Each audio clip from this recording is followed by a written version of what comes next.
Yeah, so I did a little covert audition. I snuck up there. I'm like, let me check out that little Fives, that cool vintage kit you got up there with Jason Bunch, the engineer. And I went up there. And I'm like, I'm gonna go up there and I'm just gonna play straight beats, no flash, you know.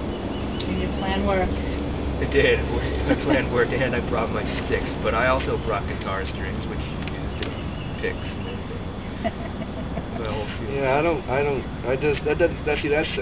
the thing. It doesn't surprise me because I've just been in this band for way too long, and I've been through so much weird crap, and you know, I mean, I didn't have any downtime either. I didn't go to jail and do all that shit. I kept playing all kinds of stuff, and I didn't make a lot of that shit up. I had weird shit happen to me, like Novoselic asked me to start a band, and then have Bud Gaw call me the next day when I was driving back from, you know, like Seattle and asked me, want to start a band? I was like, that's bizarre, because Cris just asked me if I want to start a band, so now we just like get a band.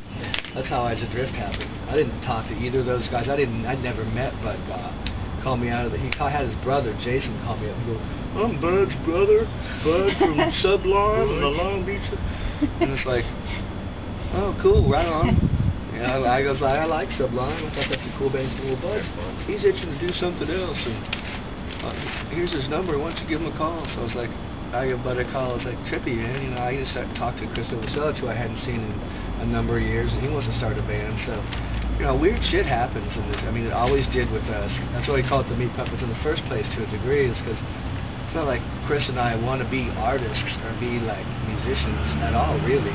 We like to play music, but then it's like kind of got taken over by it, you know. Like, and Derek was a little more contrived about it, I think, but he wanted to play with Cris and I because he thought we were good.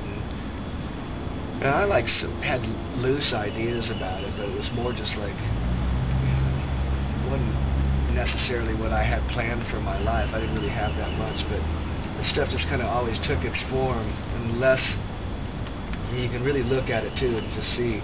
By this time I know a lot of the dabbling that I've done in it, when I try to get something done in a certain way, it's just, a lot of times it's a waste of time. You know, if I feel like it's tough, I just like, it's that Homer Simpson thing, if it's hard, it's not worth doing.